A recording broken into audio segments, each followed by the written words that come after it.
కాంగ్రెస్ బీజేపీపై మాజీ మంత్రి కేటీఆర్ ఫైర్ అయ్యారు. పరిపాలనలో సీఎం రేవంత్ ఫెయిల్ అయ్యారని విమర్శించారు. రేవంత్ రెడ్డి సీఎం సీటును కాపాడుకోవడానికే ప్రయత్నిస్తున్నారని ఆరోపించారు. జీఎస్టీని కేంద్రమే పెంచి మళ్లీ తగ్గించిందని చెప్పారు. పేదల కోసం ఏదో చేసినట్లు కేంద్రం బెల్లపిస్తోందని విమర్శించారు కేటీఆర్. పరిపాలన వస్తలేదు, ఎంతసేపు ఢిల్లీకి మూటలు పంపుట్ల బిజీ ఉన్నారు. ఎందుకంటే సీటు కాపాడుకోవాలంటే ఢిల్లీకి పైసలు ఇవ్వాలి, కమిషన్ ఇవ్వకపోతే ఢిల్లీ ఊరుకుంటారా? ఊరుకోరు.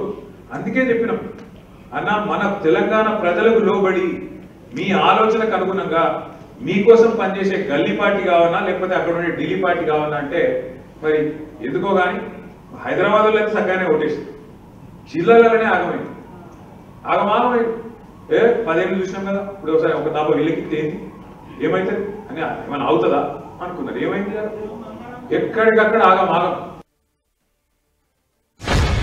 అరే ఆడ మేడిగడ్డ ఎండబెట్టిండు, నీళ్ళు ఇస్తలేరు రేవంత్ రెడ్డి. ఇయ్యాడు. ఎందుకు ఇయ్యాడు? ఎందుకంటే ఆయన బాస్ కింద ఉన్నాడు చంద్రబాబు నాయుడు. నువ్వు కడితే బరాబర్ మర్యాద ఉండదు రాబోయే అంటే కిందికి నీళ్ళు పోన్నాయి. మరి ఇయ్యాడు. ఆయన ఆడించినట్టు ఈయన పాపం ఏదేమిటి, ఈయన కోవట్టు చిన్న మనిషిన, వాళ్ళిద్దరు ఎట్లా ఆడిస్తే అట్లా ఆడేటోడు. ఈయన చేతులు ఏముంటుంది? అట్లాగే ఇప్పుడు నిన్న మీరు చూసిండ్రు పక్కకు కర్ణాటకలో ఆల్మట్టి డ్యామ్ హైట్ పెంచుతున్నారు 5 ఫీట్లు. ఒక్క డ్యామ్ ఆల్రెడీ కట్టి ఉన్న డ్యామ్ 5 ఫీట్లు పెంచేందుకు వాళ్ళు ఎంత ఖర్చు పెడుతున్నారు? ఎరికేనా? 70,000 కోట్లు ఒక భూసేకరణ, 70,000 కోట్లు. అదే కేసీఆర్ గారు 40 లక్షల ఎకరాలకు నీళ్ళు ఇచ్చే ప్రాజెక్టు, దాని మీద 93,000 కోట్లు ఖర్చు పెడితే తిన్నాడు 1,00,000 కోట్లు తిన్నాడు వేసుకపోయి ఇంట్లో. మనం ఎప్పుడైనా ఆలోచించడమా కనీసం?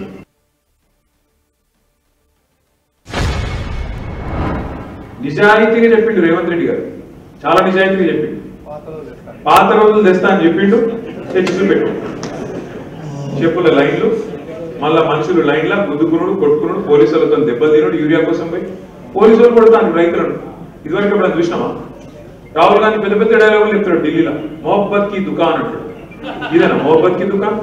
ఇది రైతులను పొట్టు పోలీసులు కొట్టుడు మొహబ్బత్ కి దుకాన్. ఎంత సిగ్గుమాలిన ప్రభుత్వం అంటే వీళ్ళే కదా. ఇదే రాహుల్ గాంధీ వరంగల్కి వచ్చిండు, కిసాన్ డిక్లరేషన్, రైతు డిక్లరేషన్ అన్నది. ఏం నరికిందల్లా?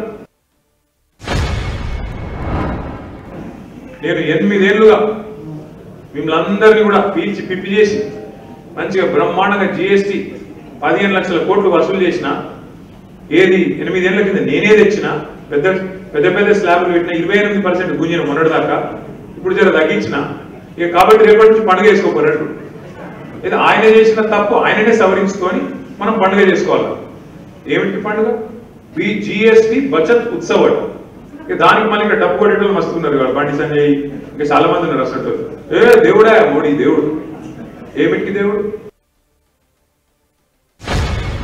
ఒక్క ఉద్యోగం 2 కోట్ల ఉద్యోగాలు ఇస్తా అన్నాడు సంవత్సరానికి. మోడీ గారు 2 కోట్ల ఉద్యోగాలు సృష్టిస్తా సంవత్సరానికి అన్నాడు. తర్వాత పాపం ఆయన టీవీ అయిన అమాయకం పోయి అడిగిండు, సార్ మరి 2 కోట్ల ఉద్యోగాలంటే ఏం సంగతి? ఏమంటాడు తెలుసా ఆయన టీవీ అయిన స్టూడియోలో చెప్తున్నాడు ఇంటర్వ్యూ. अभी मैं यहाँ पे आ रहा था आपके स्टूडियो के पास, बाहर मैंने देखा एक वो बंडी वाला है बंडी वाला है, वो बंडी पे मिर्ची बज्जी पकोड़े बना रहा. क्या आप उसको रोजगार मानते हो कि नहीं? అది ఉద్యోగమా కాదా అంటున్నాడు. పల్లీలు అమ్ముకున్నాడు, బఠానీలు అమ్ముకున్నాడు, బజ్జీలు వేసుడు, ఇవన్నీ ఉద్యోగాలు అట. ఆయన ఇచ్చిన 2 కోట్ల ఉద్యోగాలు ఏంటంటే కదా. వీళ్ళ మోసము రాముడు కూడా అర్థమైంది అయోధ్యలో. అందుకే అయోధ్యలో కూడా కొట్టాడు బీజేపీ.